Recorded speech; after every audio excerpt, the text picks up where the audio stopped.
Okay, so one other thing that students have been interested in is paper art. Most people have access to paper of some sort if you're not able to work with clay, or if it's really inconvenient to work with your clay and you want something as a break from that. But you know, like drawing on paper, there's nothing three-dimensional about that. So here are some ideas, and there's lots of others as well. Here are some ideas of ways to make paper art. And origami is paper art, but it's usually about following instructions, and you know, like you kind of have a video and step by step and follow all of the instructions, and then you've done it. Where I'm hoping that you can find something that's a little more creative. So you do some folding patterns with, if you've got books that you're not using or getting rid of, there's some cool book art. I have books that the library was getting rid of a while back that I've saved for something like this. And you know, like there's a pattern, and then you know, they showed them out on the wall. You can even cut the pages and splay them open like this, and you know, do some, like this one is a really interesting. There's the little paper lanterns, and the thing about most of these is they're either take some time, practice, and skill to do at all, or they're a lot about repetition. So doing a lot of the same sort of a thing. And these are the ones that are really, I think, are interesting.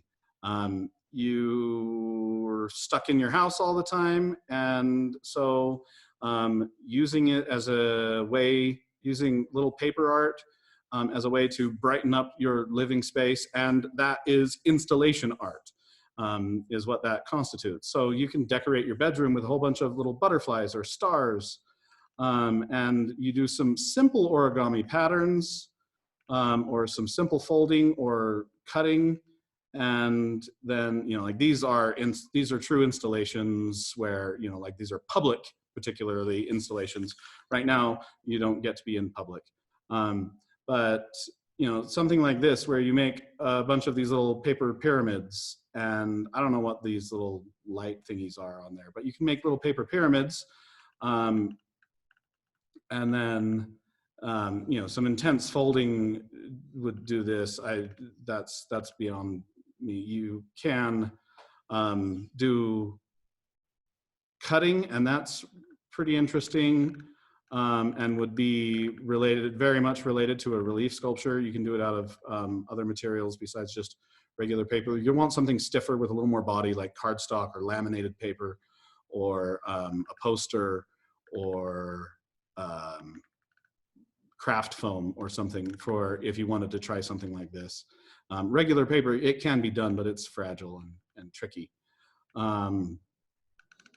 But things like this, they're just these little really simple origami shapes, just a few different shapes repeated in various shapes and sizes and colors, and then spread out over a wall. And then they've used negative space and really nice asymmetrical balance and movement. This one is very much a repetition. This would be a bit more complicated, and somehow, I don't know, this is a more complicated single shape, and then somehow you have to finish it with them all interlocking, and I don't know how to do those. This is a little, allows for a lot of intricate patterning, but is more simple. It's just stood on its edge and rolled. And this is, you know, kind of building up to that step by step, with different rolls and shapes and, you know, different things that way. So the kind of rolling, and they get pretty intricate. This, you know, more geometric thing, again, it's those same triangle things, but this time all next to each other. And it looks like this was done with some really nice cardstock, which you probably don't have available, but some of you do. Or, you know, construction paper used to be kind of a staple around households. I don't think it is anymore. I don't have any at my house. but some of you may still have that around. You can do some cutting and folding and make a bunch.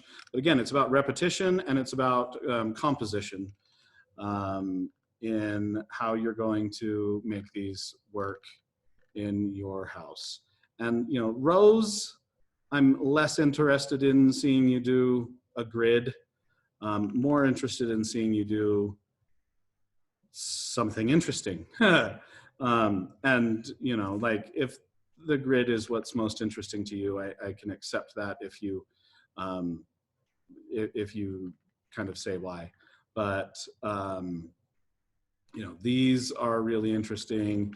Lots and lots of ideas. I'll include a link to this website.